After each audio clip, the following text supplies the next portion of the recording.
Morning, evening, or afternoon, wherever you are on the planet. I'm Dr. Yasapa from Zion Law School. Welcome. As y'all can hear, I'm near an airport. As a matter of fact, let me show you. This is it's really early in the morning. But let me flip the camera. Let me show y'all a traditional. This is a traditional style coffee shop in Vietnamese. Y'all see the little tables and chairs? It looks like it's about the size of baby doll furniture, to be honest with you, in the US or in the West, because most of the people are short in stature. And you see in Vietnam they have usually everything is nature oriented, so you'll see waterfalls. This is a traditional style coffee shop, and I like these. Take a look at the ceiling. The ceilings are retractable, so when the sun is out, they usually pull the ceiling out, and then when it's cool or cloudy, they open it, and at night it's really beautiful because you can see the stars. So that's one of the things I really like about being in Vietnam, y'all, is the nature. They're very nature oriented. All right, so welcome to the free astrotheology course. I'm Dr. Yasapa from Zion Law School. Our textbook, we're still working with. We are still working with the Gospel and the Zodiac, the secret truth about JC, the Christ figure. All right, so we're still here, almost finished with this book. So congratulations to you if you've been able to hang in here with me from start to finish. If you've done so, you got a good education, right? You've gotten a good education on this topic. So let's go back, revisit page 23. And you got it for free. Okay? Page 23, Pisces. Okay, so we're going to start on the zodiacal keywords. All right, so in review, the zodiacal keywords are self-sacrifice, hidden things, dreams, suffering, compassion, secret enemies, self-undoing and deception. The main incidents are betrayal, sufferings, sacrifice, and death and resurrection. All right? So now let's go continue to verify that these incidents and keywords are actually in the Zodiac. Well, we've done that. We confirmed that. Now we're looking for them in the Gospel.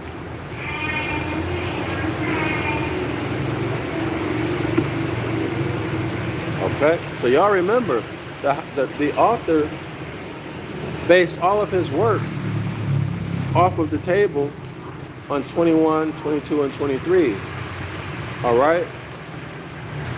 That's where he's making his conclusions, in addition to his bibliography.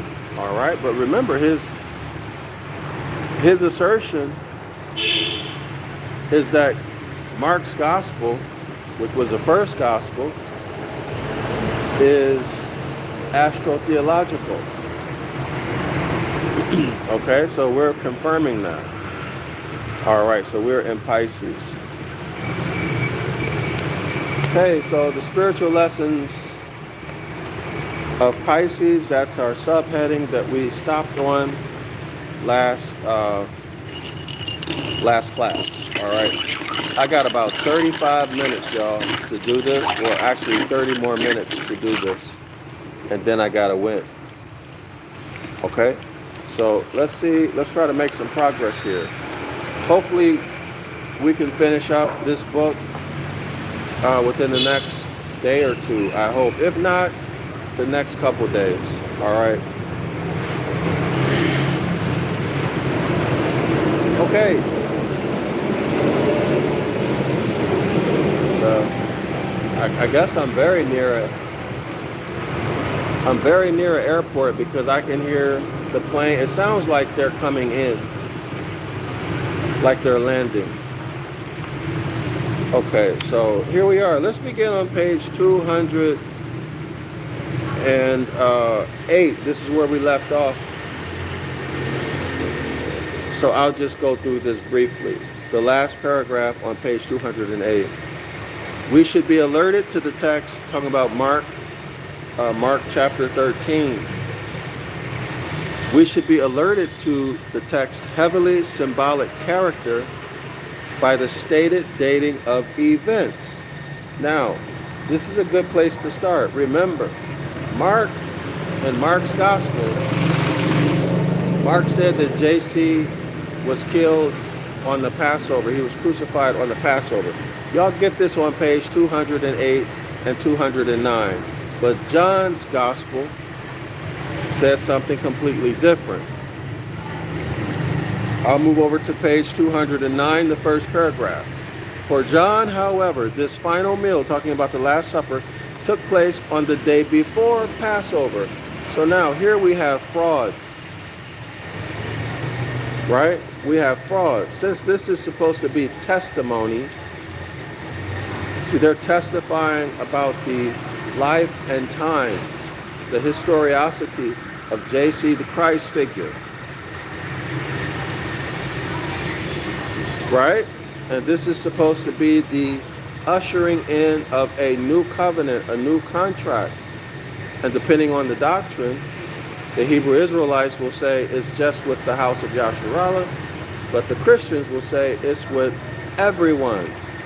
Right? It's universal. Doesn't matter what your nationality is, what your bloodline is. So, one of these witnesses have perjured themselves, right? They've perjured themselves. They've committed perjury, fraud. This contract has fraud. Therefore, the contract itself, the New Testament, is void from the beginning. It is void from the beginning, void ab initio. I'm speaking law, not religion. Okay, law, not religion. You have nothing to be afraid of. Alternatively, you have nothing to gain. Hear what I just said. You have nothing to be afraid of. Alternatively, you have nothing to gain. The contract is void from the beginning, right? It has no authority. It cannot be enforced. It is unenforceable. All right? Let me say it again. The New Testament is unenforceable. Why? Due to fraud. Due to fraud. All right? It's even, it does not have jurisdiction over you. So it's unenforceable due to what? Lack of jurisdiction and fraud. Y'all see that? Do y'all see it? See the relationship between diversity of citizenship? The Christian, the Judeo-Christian judicial system, natural law, nature, natural law, all law, man is all law, man is thought, maritime admiralty, Catholic Christian canon, policy that governs what? Corporations, the world of the dead. The place underneath the waters where the Raphaim go when their physical body expires. This is where Oannes and Dogon, the mermaids, and all of this other stuff, right? The hybrids. There are many hybrids, y'all. Okay, the Raphaim are hybrids. All right, so let's continue. That's my point. Now, there's more to this story, okay? But y'all can get that on your own. Let's move down to the next subheading, which is the yearly cycle. The yearly cycle from Pisces to Aries, all right? So we're moving from Pisces to Aries, all right? Page 209, let's begin. The Passover was celebrated at the quote-unquote beginning of the year. You get that at Exodus chapter 12, verse 2, at the time of the equinox. So this would be, according to the story, the spring or vernal equinox. That's when the sun is exactly at 0 degrees. It is exactly at 0 degrees. Okay, so let me demonstrate it here. This is the equator. This is the equator. Okay. The equator is 0 degrees. All right. So project the equator out into space. You're still at 0 degrees. All right. So the sun is springing from. The sun is moving from the winter solstice. Right, December 25, it changes direction. It begins to spring northward, to spring up, and then we get to the springtime. So now the sun is exactly at 0 degrees. This is now called the celestial equator. All right. So the celestial equator is Earth's equator, which is an imaginary line set at 0 degrees, projected out into space. That imaginary line now becomes the celestial equator. So the sun is exactly at 0 degrees. One moment. Let me let that plane go by. All right, the sun is now at 0 degrees. Now it passes over the 0 degree mark. Okay, this is the Passover. This is the Passover. This is also what's being celebrated during Easter. Everybody got that? This happens around March 19 through 21 of every year. Okay? This is the astrological or natural phenomenon. All right? I hope it's clear.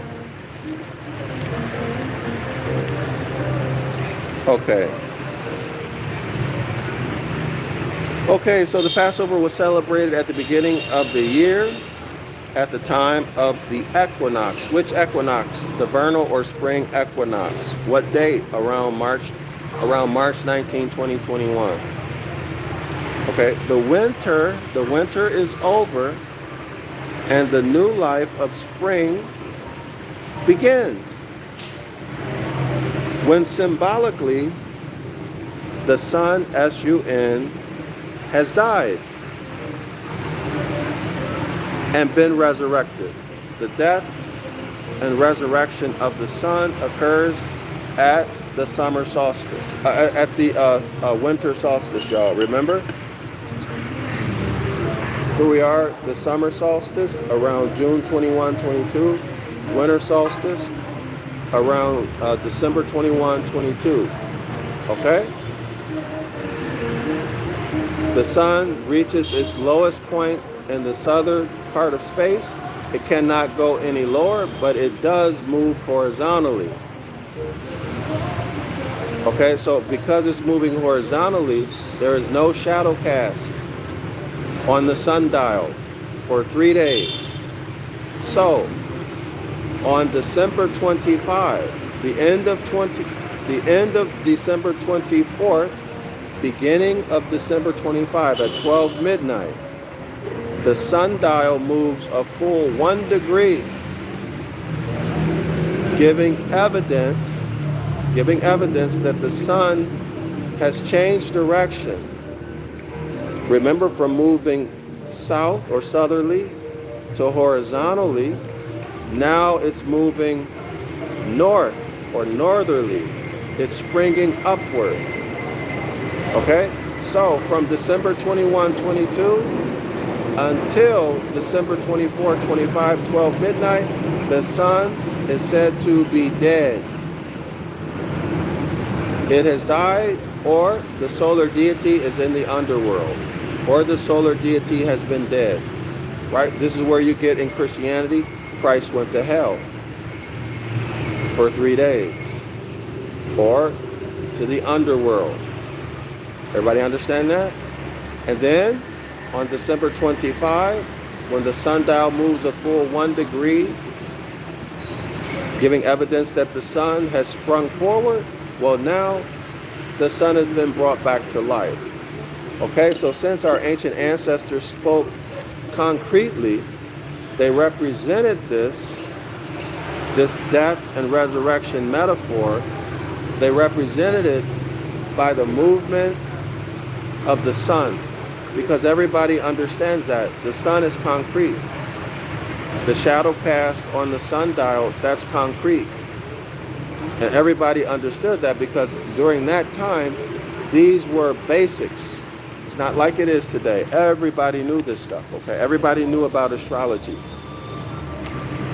Okay, so these stories make it so that, or made it so that everyone can understand, even children. All right, so let's continue.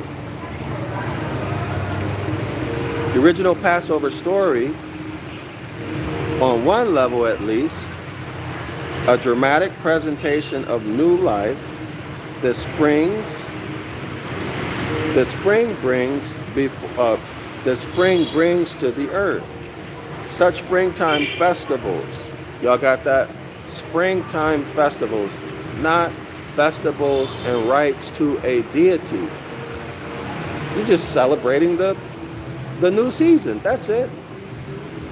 Nothing about a god or a devil or a demon. Clear? All right.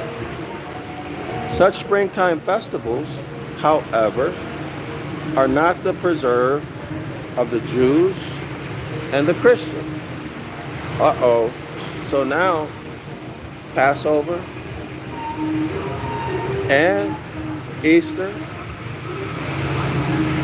is being celebrated by other religions. That's called paganism, y'all. Paganism. Throughout the ancient world, people would celebrate the returning sun, S-U-N, with ceremonies which closely resemble Christian ceremonies. Sir James Fraser has cataloged these and noted their common themes. They all have to do with dying and rising. They all have to do with a dying and rising God. That's the death and resurrection. Or a dying and rising king. So JC, the Christ figure, is a what? He's a God king. Y'all see it? They all have to do with dying, with the dying and rising God, or a dying and rising king. They are dramatic presentations of the cycle of nature itself. Y'all see the remix, right? Natural phenomena remixed into a biographical, historical story. Nothing creative about that. They just remixed it. All right? In which we observe the emergence of new life from death and decay. Why? Because things begin to die in nature in the fall. The leaves start turning yellow, orange, then brown. They fall off. The animals die. Some hibernate. Plants freeze. Okay? Men and women, they die. People starve to death in the winter, so on and so forth. And then when the sun comes back up, the atmospheric conditions change. Things are getting warmer. There's more sunlight. So plants begin to grow again. And now everybody has something to eat, right? Everything wakes up. Men and women start having babies. Not having babies, but getting pregnant. Doing those things that cause pregnancy. All right? That lead to the next generation. Okay? So the ongoing generations. All right, y'all. Clear? Okay. So the myths of Tammuz, Adonis, Osiris, Dionysus, Demeter, and Persephone are all of this types. Did y'all know that? All of those deities, these are solar deities. But there's a lot more, y'all. There's a lot more. And bear a striking resemblance to the JC story. Now, most people don't know, are not aware that Tammuz is similar to the JC story. Right? Most people are not aware of that, but y'all go check it out. Each of these deities, each of these stories involves going down into death. Remember December 21, 22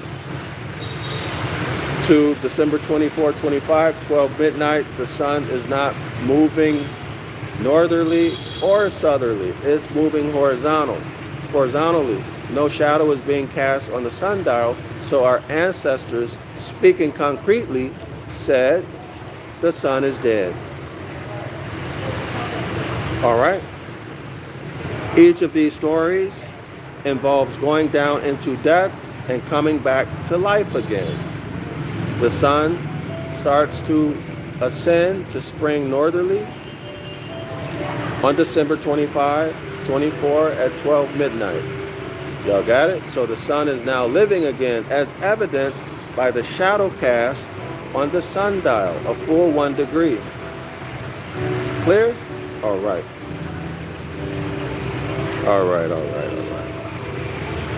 Okay, so the end of one cycle, that's the end of 1 year, 12 months, right? The end of 12 months beginning in spring, going through each of the zodiac signs until it comes back to spring again. All right, so the end of one cycle, the end of 1 year, the end of the sun going through the first zodiac sign all the way to the 12th and back into the first. That's the one cycle. And the beginning of another. Winter to spring, Pisces to Aries. Clear? All right.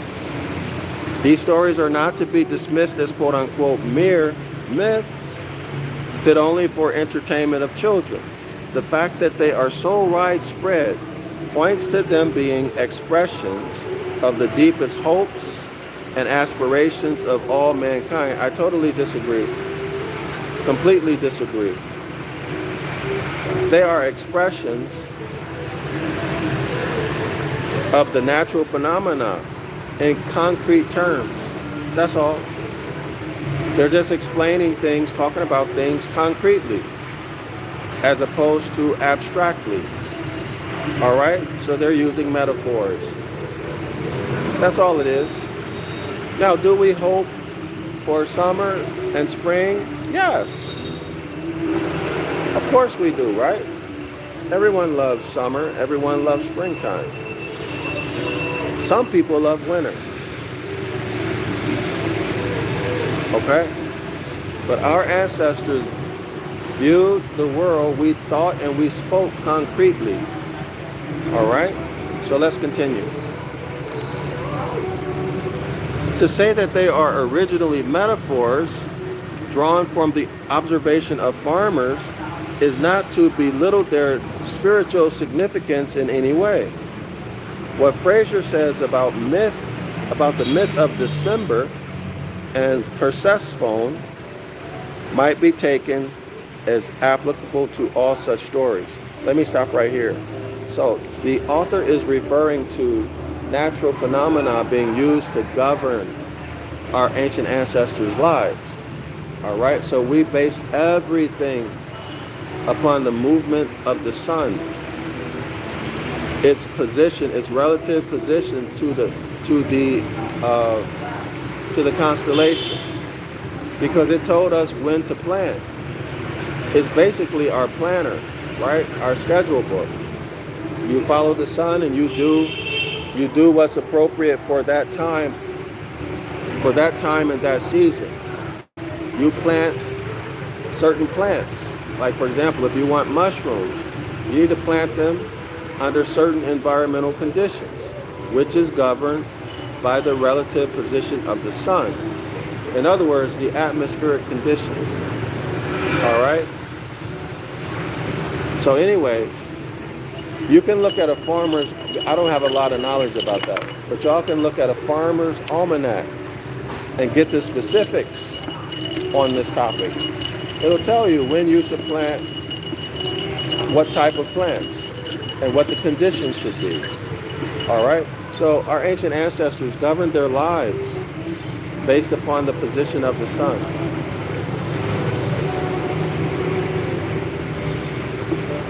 And that makes perfect sense, doesn't it? I mean, you're not going to go out and plant a garden in the winter. That would be a total waste of time and effort, right?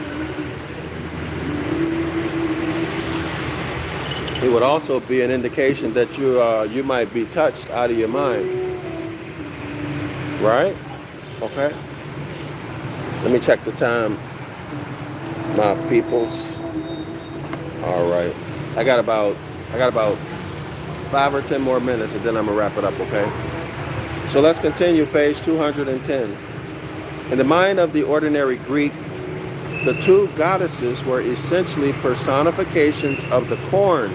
See, we're talking about concrete, expressing things concretely. And they have been remixed into deities. Okay? Personification. These goddesses are personifications of the corn. Where do y'all find corn, right? Where does corn originate? Now, back in the 80s and 90s, it used to be that corn was said to be aboriginal or indigenous to the Americas. But lately, I've been hearing people say, I don't know if it's true, that they had corn in Africa. I don't know, okay? But what I have learned in the past is that corn first had its beginning, or was originally found, in the Americas. So y'all put two and two together. These stories are not to be dismissed as, wait, I'm in the wrong place. Okay, so let me continue in the sentence. And that this germ, the whole efflorescence of their religion, finds implicitly in its explanation. So the whole religion is about astrology, hence astrotheology. But to maintain this is not to deny that the long course of religious evolution,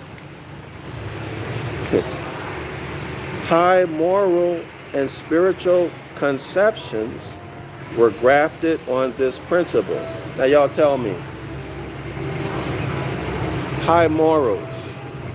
There's a difference between what you say and what you do. That's the first thing. And if the morals are inconsistent or out of harmony with nature, then it becomes foolishness. Let me say that again.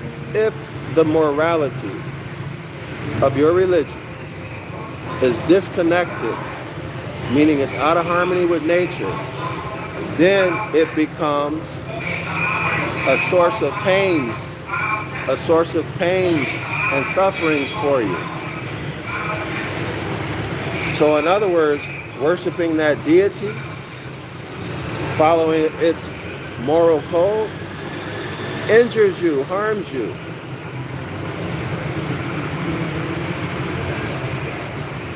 But you'll never realize it, right? Because you've been taught that you're supposed to suffer. The good Christian suffers, like Christ suffered, right? But when in fact, you're suffering because of your morality. This whole moral system, system of ethics, you need to check to see if they are in line with nature. And if they're not in line with nature, stop doing them. Because you are harming yourself and your heirs and everybody else around you. All right? That's one of the big problems with religion. Okay? They get you to break the Most High's commandments, which are natural law. They get you to do it. And so therefore, nature is going to punish you. Cause and effect. Why? You're breaking the Most High's commandments. You get the punishments and the curses. All of this is natural law. No religion. And the people who set you up for it, using natural law against you without you knowing it, but now you know if you've been following my work. You relieve them of their karmic debt because you're consenting to it and you're doing it. So now you're responsible for you.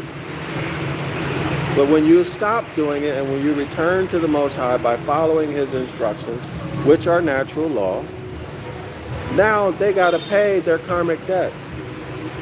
It's time to pay up. The power is in your hands. All you need to do is get your Escheat together, which is your mind, and stop betraying those who you have an obligation to, which is everybody. Okay, the essence of natural law is to do no harm.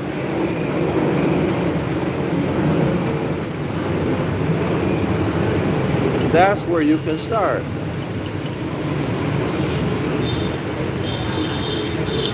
And that's the most powerful thing that you can do. Okay? They got a lot of debt, a lot of karmic debt to pay. Okay? But you can activate that instantly. By exiting religion, stop harming people. Okay? Am I?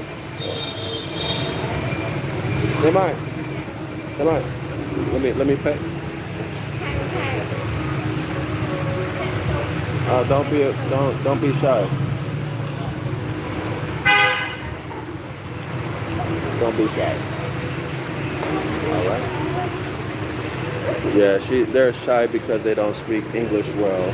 When you go overseas, if people don't have confidence in their English, they act very, very shy.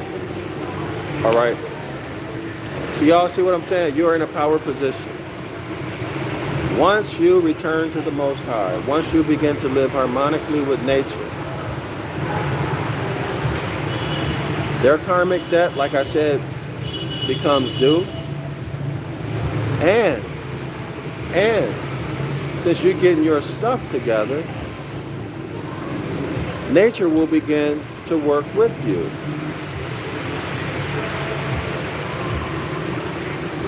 Let me restate it. Maybe this will confuse you. You will begin to raise yourself up. And I'm not talking about you, your fleshly body. You. Man is thought. Right? Hold on. Man is thought.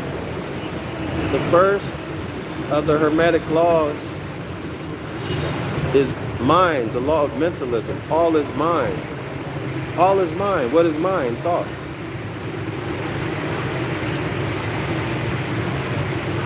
Man is a manifestation of thought. Right? Sprung from the soil. But like my mother used to say, you don't even much know who you is. All right? So when you begin to harmonize with nature, you learn who you are. Now y'all know that, right? Study yourself. And after you study yourself, I'm quoting Noble Drew Ali, if you were to ask me what to study next, I would tell you to study yourself some more. Why? Because you will discover that you are all law. How about that? How about that? Study and understand masculine and feminine mental energy. Masculine energy is the Father, feminine energy is the Holy Spirit, and you are the Son. Okay, the S-O-N is the S-U-N. Go check it in the Dutch. I think it's Dutch or German languages. Etymologically, you're the light. Okay, so if you're the light, you're the Christ. Isn't that the Trinity, y'all?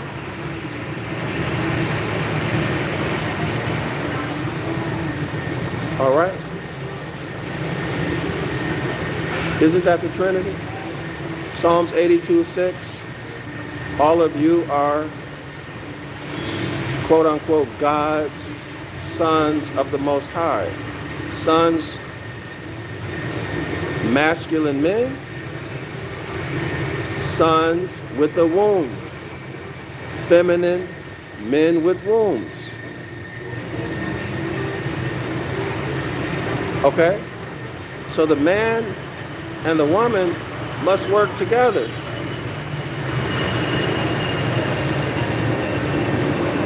To create. So when you return to nature, you return to the Most High, you are actually returning to yourself. So get to know who you are. Get to know yourself. Islam to all the Moors. I'm Dr. Yusafa from Zion Law School. Be sure to support my project to write the Book of the Law in Ancient Ibaryath in modern English so that I can put the natural laws back in there. All right?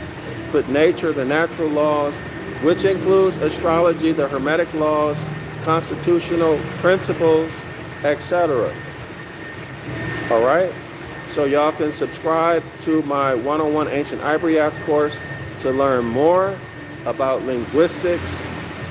Also come to my 506 The Curses course every Saturday at 10 o'clock in the morning, Eastern Standard Time.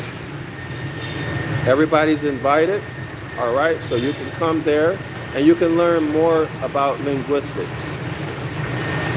So I go into Deuteronomy chapter 28 from a literal point of view, not religious doctrine. All right? So in Deuteronomy, you can find law. You find how the hybrids use public policy. You find health. Everything is there, hidden in English. But if you understand Ancient Ibaryath and linguistics, you can open that up and see the roses and smell them. All right? Islam to all the Moors and Shalom.